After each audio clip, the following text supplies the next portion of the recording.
2022년 6월 6일 하나님께서 우리에게 주시는 말씀은 사무엘상 18장 1절에서 16절의 말씀입니다. 오늘 본문은 다윗이 골리앗을 쓰러뜨린 후에 사울과의 관계를 보여주고 있는 본문입니다. 다윗은 이스라엘 진영에 익히 알려지지 않은 사람이었습니다. 16장의 기록에 따라 다윗은 하나님께서 이미 세우신 왕이었습니다. 사무엘상 16장 13절입니다. 사무엘이 기름이 담긴 뿔병을 들고 그의 형들이 둘러선 가운데서 다윗에게 기름을 부었다. 그러자 주님의 영이 그날부터 계속 다윗을 감동시켰다. 사무엘은 거기에서 떠나 라마로 돌아갔다. 이 사실을 이스라엘 백성들은 알지 못했습니다. 사울 역시 마찬가지였죠. 그러던 차에 하나님께서는 골리앗 사건을 통하여 다윗을 만방에 알리기 시작하십니다.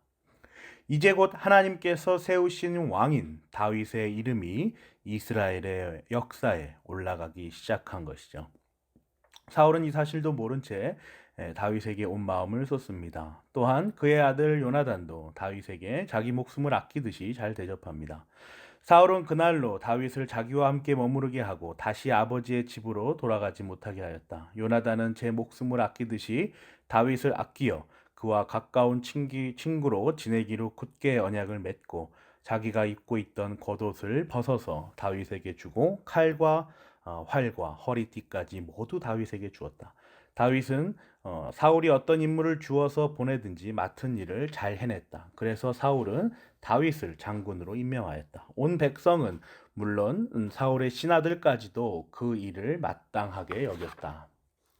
하루아침에 장군으로까지 임명된 다윗은 온 백성들은 물론 사울들의 신하까지도 그 일을 마땅하게 여기고 있는 모습입니다. 참 하나님께서 하시는 일은 신비합니다. 성경은 다윗의 이러한 비약적인 성장을 사울 왕을 세우실 때와는 전혀 다른 분위기로 기록하고 있습니다. 모든 사람들이 다윗을 인정하고 그럴만하다라고 마땅히 여기고 있는 것이죠. 이스라엘 백성들이 원하지 않아도 될 일을 간절히 원하여 하나님께서 허락하신 왕이라는 직분을 받은 사울은 그 시작부터 세력이 나뉘며 소위 사울파와 반대파가 공존하지 않았습니까? 그러자 하나님께서는 사울의 왕 직분을 보존하여 주시기 위하여 전투를 승리로 이끄시어 사람들의 인정을 받을 수 있도록 하시지 않았습니까? 그런데 다윗의 경우를 보면 그 반대입니다. 이름도 모르던 한 사람을 사용하셔서 한 장군 골리앗 때문에 공경에 빠진 이스라엘을 구하시면서 아래로부터 세워 나가시는 모습을 봅니다. 온 백성들과 신하들로부터 인정을 받으면서 왕으로 세워지는 것이죠. 우리 인간의 이해로 볼 때는 어떤 면에서는 하나님이 참으로 냉혹해 보이기도 합니다. 왜 사울과 다윗을 이렇게까지 다르게 세우셨을까? 왕 같은 직분 자체에 전혀 관심이 없었던 사울을 왜 굳이 왕으로 세우셨을까?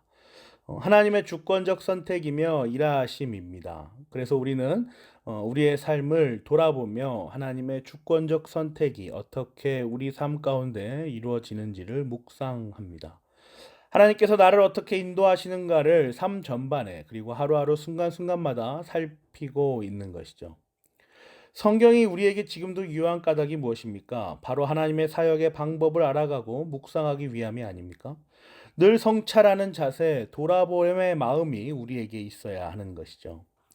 사울과 다윗의 불안한 동행은 전쟁을 승리로 마치고 이스라엘로 돌아올 때 드러나기 시작했습니다. 6절에서 9절입니다. 다윗이 블레셋 사람을 쳐 죽이고 군인들과 함께 돌아올 때에 이스라엘의 모든 성읍에서 여인들이 소구와 명가리를 들고 나와서 노래하고 춤추고 환호성을 지르면서 사울 왕을 환영하였다. 이때 여인들이 춤을 추면서 노래를 불렀다. 사울은 수천 명을 죽이고 다윗은 수만 명을 죽였다. 이 말에 사울은 몹시 언짢았다. 생각할수록 화가 치밀어 올랐다. 사람들이 다윗에게는 수만 명을 돌리고 나에게는 수천 명만 돌렸으니 이제 그에게 더 돌아갈 것은 이 왕의 자리밖에 없겠군 하고 투덜거렸다. 그날부터 사울은 다윗을 시기하고 의심하기 시작하였다. 백성들의 방향이 완전히 달라졌습니다. 이제 백성은 사울이 아니라 다윗을 바라봅니다. 그런데 이러한 현상을 사울은 받아들이지 못합니다. 화가 치밀어 오르죠. 자신이 물러나야 할 상황을 이제 직감하고 있습니다. 그런데도 사울은 이 상황을 받아들이지 않습니다. 자신이 어떻게 왕이 되었는가에 대한 성찰이 그로부터 나오지 않고 있는 것입니다.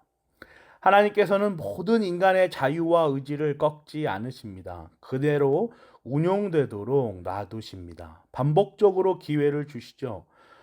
상황을 보고 지금 너의 형편이 어떠한지를 살피라는 메시지를 지속적으로 주십니다. 사울에게도 마찬가지였습니다. 그런데 사울은 그 신호를 알아차리지 못합니다. 이전 본문에서도 우리가 살펴보았지만 사울은 하나님의 존재를 인식하거나 염두에 두는 일에 굉장히 둔했습니다. 모든 일을 자신이 생각하고 판단하는 가운데 진행했던 것이죠. 그 숱한 전쟁 가운데에 하나님에 대한 존재에 대한 인식이 전혀 없지 않습니까? 그런 그에게 이제는 하나님이 직접적으로 개입하기 시작하십니다. 10절 12절입니다. 바로 그 다음날 하나님이 보내신 악한 영이 사울에게 내리 덮치자 사울은 궁궐에서 미친 듯이 헛소리를 질렀다.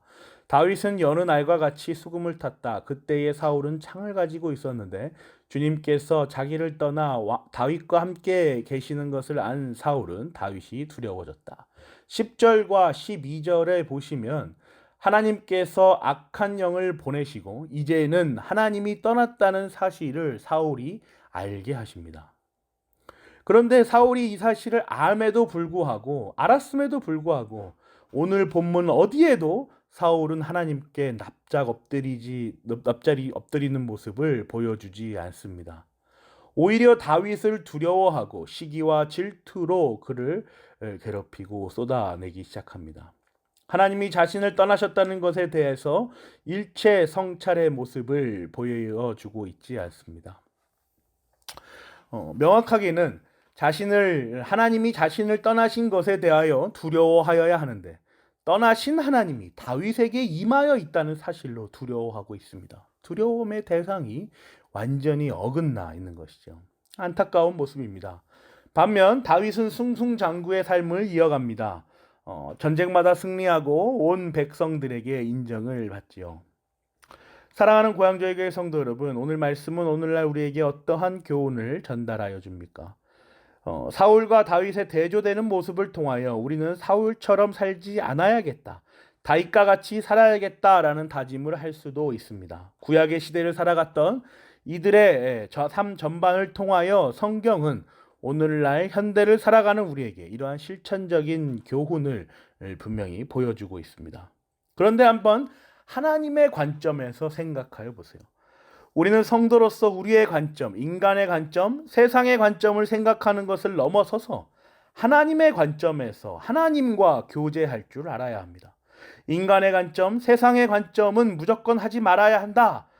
그것은 죄악된 것이다 라고 말하는 것이 오늘 말씀의 교훈이 아닙니다.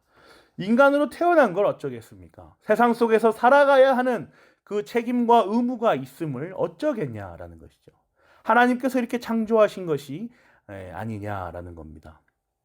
인간과 세상에 대한 이해를 완전히 떠나 사는 것은 우리로서는 불가능한 일입니다.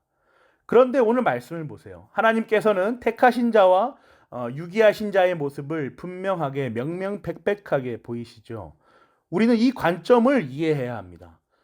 선택과 유기의 관점에서 오늘 본문을 보면 이 두 사람의 삶으로부터 보여지는 선택과 유기의 시간 안에서의 시련은 분명한 차이가 남을 알 수가 있습니다. 하나님의 존재를 이해하고 있는가? 상황의 변화에 대하여 어떤 처세를 하고 있는가? 그 처세에 하나님의 존재가 깊이 묵상되어지고 있는가? 어떠한 받아들여지지 않는 사건 속에서 자신의 내면 깊은 곳에서부터 우러나오는 영적인 성찰이 돌아봄이 자리하고 있는가? 너무나도 분명하지요. 사무엘상 17장 45절에서 47절을 봅니다. 너는 칼을 차고 창을 메고 두 창을 들고 나에게로 나아왔으나 나는 네가 모욕하는 이스라엘 군대의 하나님 곧 만군의 주님의 이름을 의지하고 너에게로 나왔다. 주님께서 너를 나의 손에 넘겨주실 터이니 내가 오늘 너를 쳐서 네 머리를 베고 블레셋 사람의 죽음을 모조리 공중에 세워 땅의 들짐승에게 밥으로 주어서 온 세상이 이스라엘의 하나님을 알게 하겠다. 또 주님께서는 칼이나 창따위를 쓰셔서 구원하시는 것이 아니라는 것을 여기에 모인 이 온 무리가 알게 하겠다. 전쟁에서 이기고 지는 것은 주님께 달린 것이다. 주님께서 너희를 모조리 우리 손에 넘겨주실 것이다. 사울이 치루었던 숱한 전쟁 속에서 사울의 입에서 이러한 고백은 전혀 기록되어 있지 않습니다. 성경은 이러한 일이 없었다라는 것을 침묵으로 우리에게 알려줍니다. 그러나 다윗의 이 외침을 보세요. 하나님께서 진두지휘하시는 전쟁이다. 하나님께 의지하는 전쟁이다. 하나님의 존재를 알리시기 위한 전쟁이다. 구원의 주체이신 하나님을 보라. 다윗은 분명 사울과 달랐습니다. 택함받은 자와 유기된 자의 삶의 모습에 간극은 이렇게나 너무나도 분명합니다. 사랑하는 고향제일교회 성도 여러분, 우리는 택함받은 자들과 유기된 자들이 섞여 공존하는 세상 속에서 살아가고 있습니다. 우리는 이 사실을 늘 인식하며 하나님께서 구원하시기로 작정하신 우리를 어떻게 인도하시는지를 알아야 합니다. 그래서 늘 우리 자신을 성찰해야 합니다. 이것이 성도만이 가지는 특권이며 단 하나의 위로입니다.